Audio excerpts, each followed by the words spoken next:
Today we are going to study financial management's first chapter, its introduction, its overview.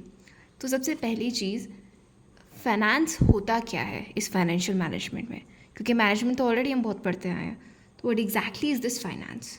Finance is nothing but the system that includes the circulation of money, the granting of credits, the making of investment and the provision of banking facilities. Majorly चार चीज़ें एक एक करके समझते हैं. Circulation of money through bank हो, through cash हो या किसी भी लिक्विड फॉर्म में हो, that is called circulation of money. The granting of credit, यानी कोई भी आप किसी को भी लोन दे रहे हो, that is called granting of credit, या लोन ले भी रहे हो in form of loans, in form of debentures, anything. And the making of investments, whereas तुम किसी चीज़ में इन्वेस्ट कर रहे हो या अपना ही पैसा अपने ही बिजनेस में किसी एसेट के अंदर या किसी लाइबिलिटी के अंदर तुम इन्वेस्ट कर रहे हो. And the provision of banking facilities. Provision of banking facility you can take it as overdraft, you can take it as anything, क्योंकि बैंक्स भी और बहुत सी फैसिलिटीज़ प्रोवाइड करते हैं सिर्फ इन दो फैसिलिटीज़ के अलावा, दैट इज़ लोन प्रोवाइड करना और ओवरड्राफ्ट के अलावा भी बहुत सी चीज़ें होती है. तो उन सबको इंक्लूड करके हम फाइनेंस में लेके आते हैं. देसी भाषा में बोला जाए तो फाइनेंस इज़ नथिंग बट पैसा. पैसे से रिलेटेड कोई भी चीज़ हो, that is called finance in technical terms. इसको ब्रेक डाउन करके मैंने यहाँ पे लिख दिया है. पहला, the system that includes circulation of money, granting of credit, making of investment, provision of banking facilities. Hope you can learn it easily, क्योंकि ब्रेक डाउन करके लिखा है तो आसानी से याद हो जाएगा. अब अगला आता है, फाइनेंस तो पढ़ लिया, अब फाइनेंशियल मैनेजमेंट क्या होता है, लेट्स गो इनटू इट. तो फाइनेंशियल मैनेजमेंट कुछ नहीं है, उसकी डेफिनेशन मीनिंग बहुत सिंपल है, जो तुम्हारी मैनेजमेंट की डेफिनेशन से ही निकला है. That is planning, organising, directing and controlling. आगे बस निकालना है financial activities in a business enterprise, that's it. Then it is concerned with efficient acquisition and allocation of funds. अब ये दो वर्ड्स बहुत इंपॉर्टेंट है इसमें. फर्स्ट है एफिशिएंट एक्विजिशन, दूसरा है एलोकेशन. एफिशिएंट एक्विजिशन का थोड़ा सा मैं बताऊंगी कि होता क्या है. Efficient acquisition is nothing but कि अगर हम कोई फंड है बिजनेस में, लेट्स से कि हम स्टॉक मार्केट से पैसा उठा रहे हैं, that is called efficient acquisition, क्योंकि तुम पैसा एक्वायर कर रहे हो स्टॉक मार्केट से. एलोकेशन यानी जो तुमने पैसा एक्वायर किया उसको तुम कहाँ कहाँ लगा रहे हो. तुम्हारे शॉर्ट टर्म एसेट्स में लगा रहे हो, तुम्हारे लॉन्ग टर्म एसेट्स में लगा रहे हो, किस चीज़ में लगा रहे हो, that means allocation of funds. इसकी एक डेफिनेशन भी है जो बहुत आसान है, व्हीलर ने दी है. The activity which is concern with acquisition and the utilisation of all money and funds to be used in corporate enterprise. Easily understandable है, वही जो पीछे मैंने समझाया था उसी का ही है, जस्ट इन डिफरेंट वर्ड्स. अब अगला टॉपिक है 3 की decision of financial management. Generally financial management के अंदर 3 सब डिसीजंस लिए जाते हैं. फर्स्ट है इन्वेस्टमेंट डिसीजन, दूसरा है फाइनेंशियल डिसीजन, थर्ड है डिविडेंड डिसीजन. तो ये होते क्या क्या है, लेट्स गो इनटू इट.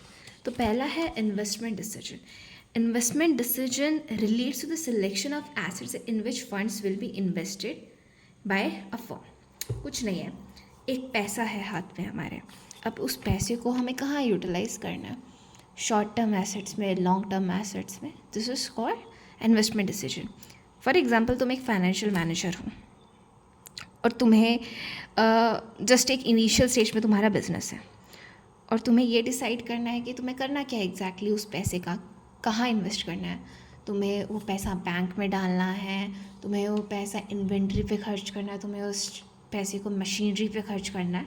तो that is totally dependent on your investment decisions कि तुम्हें एग्जैक्टली अपना कितना फंड किस चीज़ पे डालना है.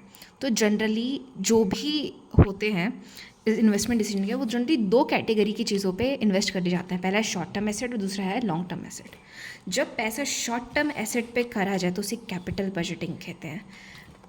सॉरी, लॉन्ग टर्म पे करा जाए तो उसको कैपिटल बजटिंग कहते हैं. वेर एज जब शॉर्ट टर्म एसेट्स पे किया जाता है उसको वर्किंग कैपिटल मैनेजमेंट कहा जाता है. Now comes next financial decision. Financial decision relates to कि पैसा लेकर कहाँ से आना है. फंड्स जो हमें खर्च करना है यानी अपने बिजनेस पे इन्वेस्ट करना है, तो पैसा आएगा किधर से. दो दिस टेल्स अबाउट कि कौन से प्रपोर्शन में हमें पैसा लेना है, डेट के फॉर्म में लेना है, इक्विटी के फॉर्म में लेना है, या दोनों का रेशियो कितना होना चाहिए, कितना परसेंट डेट लें, कितना परसेंट इक्विटी है। बिकॉज कोई भी बिजनेस ना सिर्फ इक्विटी के बेसिस पे नहीं चल सकता, सिर्फ डेट के बेसिस पे नहीं चल सकता। And on top of that financial decision लेते समय एक फ्लोटेशन कॉस्ट को बहुत ज़्यादा कंसीडर किया जाता है।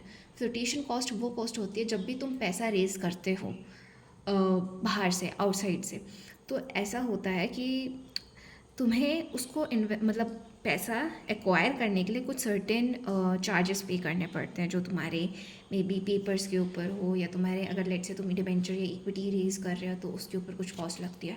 उन सब चीज़ों को फ्लोटेशन कॉस्ट कहा जाता है। तो कौन सा तुम्हारा बेस्ट एफिशिएंट वे होगा कि तुम्हारा कॉस्ट भी कम लगे और तुम पैसा भी अच्छे से एक्वायर कर पाओ, या इस वक्त किस चीज़ की सबसे ज़्यादा ज़रूरत है, that is under financial decisions. And इसके अंदर कुछ होती हैं चीज़ें जैसे फाइनेंसिंग मिक्स और कैपिटल स्ट्रक्चर और लेवरेज।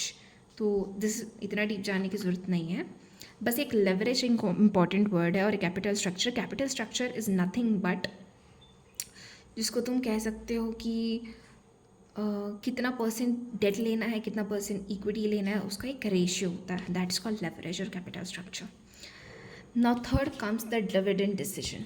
अब डिविडेंड डिसीजन क्या होता है? This is one of the most important decision, because तुम्हारी जितनी बड़ी कंपनी होगी उतने भारी भरकम स्टेक होल्डर्स होंगे, और stake holders I mean share holders तभी आएंगे जब उनको कुछ इन रिटर्न मिलेगा, वरना वो छोड़ के चले जाएंगे। इन शॉर्ट कि तुम्हें उनको कुछ अच्छा खासा डिविडेंड देना पड़ेगा तभी तो तुम्हारे पास रहेंगे। इन शॉर्ट फ़ायदा चाहिए उन्हें भी।